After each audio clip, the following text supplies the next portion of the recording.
Pour pouvoir répondre à cette problématique, je vais essayer d'organiser mon propos, et ce propos va être organisé autour de plusieurs axes.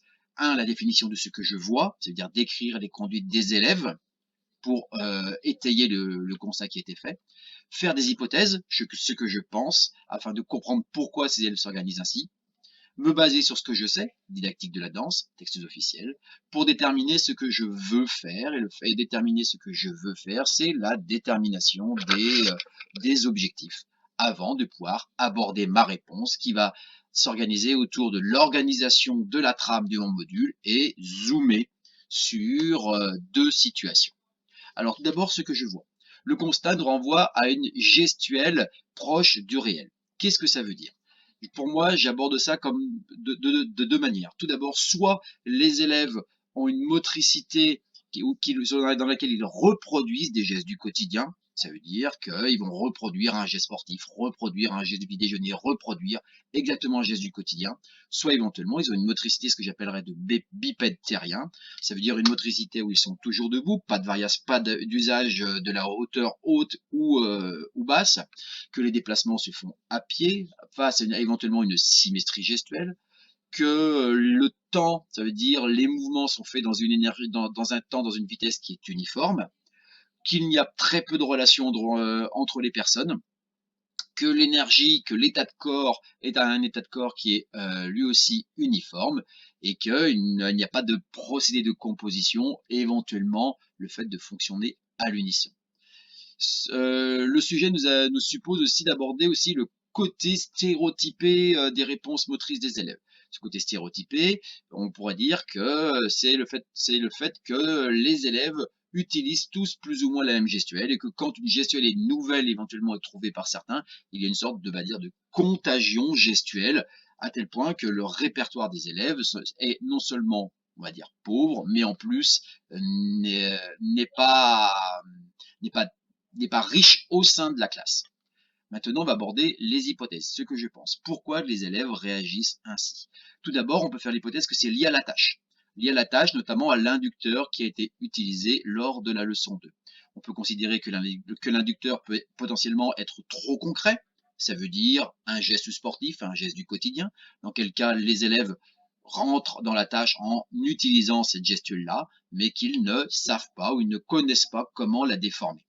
Autre hypothèse, c'est que l'inducteur peut être un inducteur potentiellement trop abstrait, que la leçon précédente a été faite sur une expression corporelle plus que sur de la danse, et que face à une difficulté, les élèves se sont repliés, donc en hypothèse affective, sont repliés sur des gestes du quotidien afin de pouvoir se rassurer.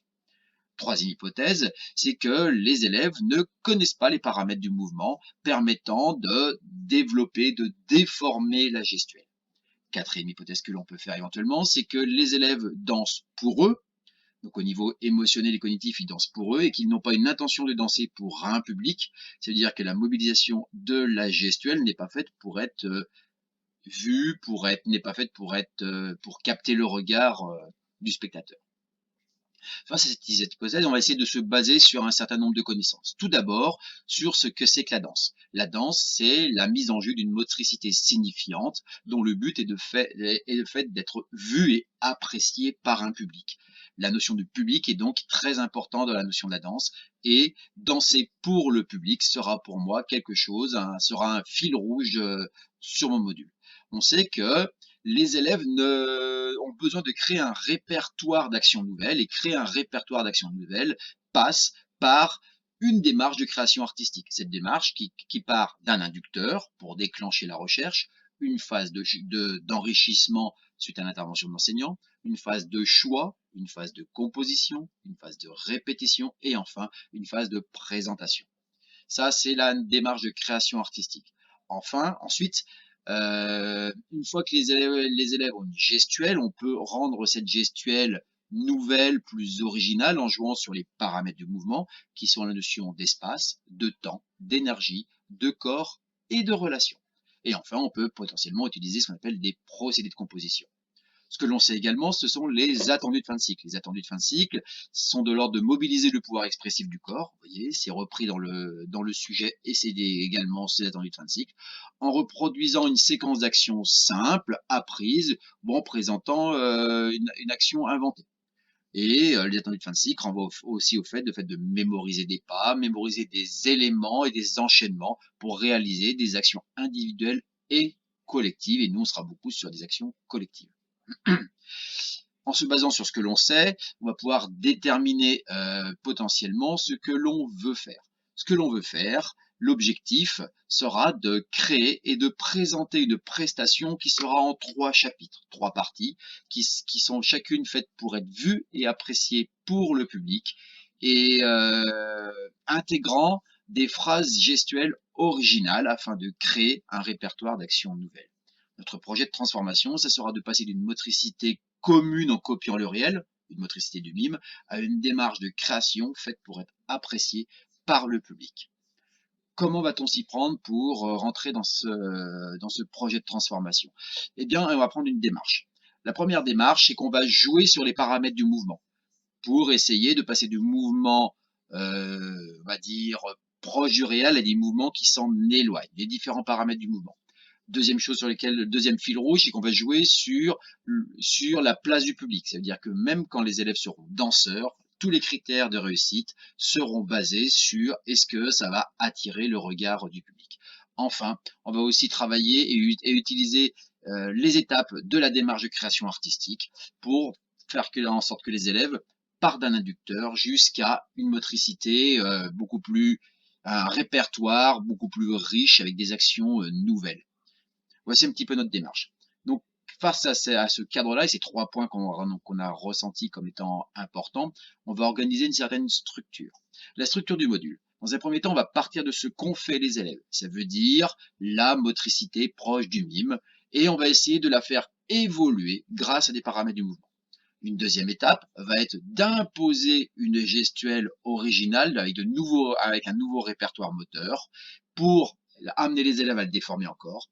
Et enfin, on va partir sur une troisième étape qui va être le fait de créer une gestuelle originale, créer de nouveaux répertoires moteurs à partir d'inducteurs qui vont devenir potentiellement de moins en moins concrets.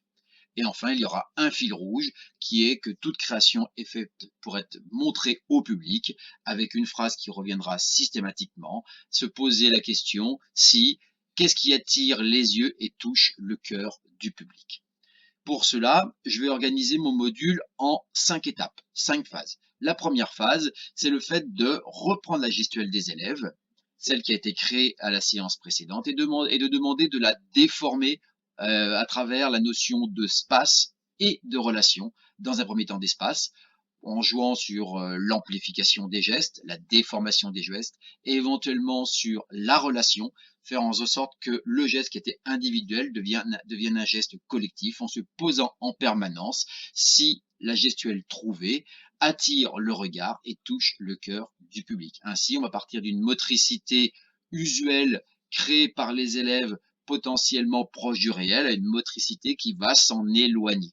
Deuxième étape, c'est de sortir de cette motricité usuelle, ça sera le deuxième chapitre de la création artistique. Ça veut dire qu'en tant qu'enseignant, je vais apporter une phrase gestuelle, une phrase corporelle que je vais donner à tous les groupes et je vais demander à ce que chaque groupe puisse la déformer en jouant sur la notion d'accent, en faisant le parallèle entre un texte lu et la motricité. On va pouvoir montrer qu'en fonction des régions, le même texte est dit avec des accents qui sont différents. Et donc, on va faire en sorte que chaque troupe devra déformer selon, on va dire, un accent qui lui est propre, en se posant toujours la question, cette déformation est à même à attirer le regard ou toucher le cœur.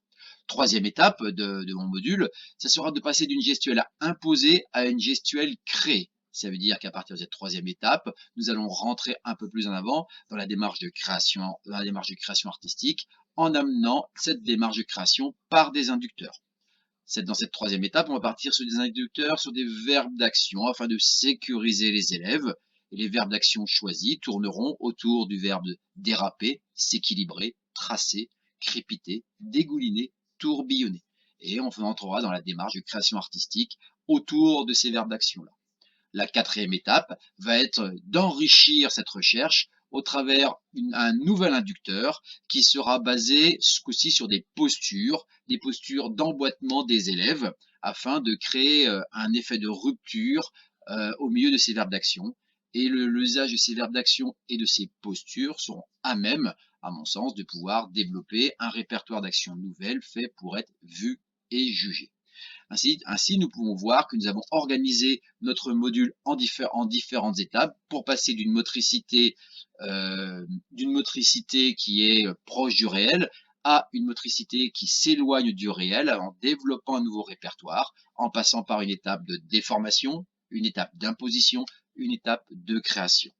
Maintenant, une fois qu'on a organisé le module au travers ces grandes étapes, il convient de pouvoir potentiellement prendre deux situations sur ce module et justifier auprès des jurys ces deux situations en donnant bien les critères, l'objectif de l'enseignant, le but, la tâche, les critères de réalisation, les critères de réussite et les variables, et en mobilisant la démarche de création artistique en partant d'un inducteur, en laissant les élèves rechercher, en passant par une phase d'enrichissement, une phase de choix, une phase de composition, éventuellement une phase de répétition et une phase de présentation.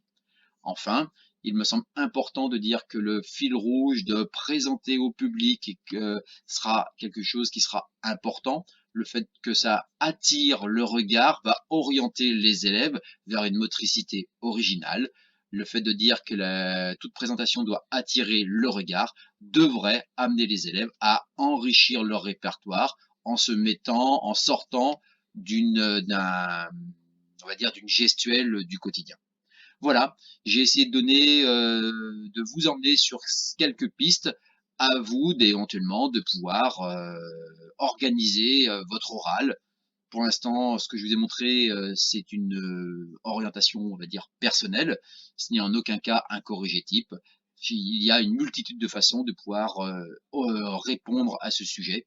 C'est juste une manière de pouvoir le faire. Maintenant, à vous de vous coller à ce sujet et allez-y. Au revoir.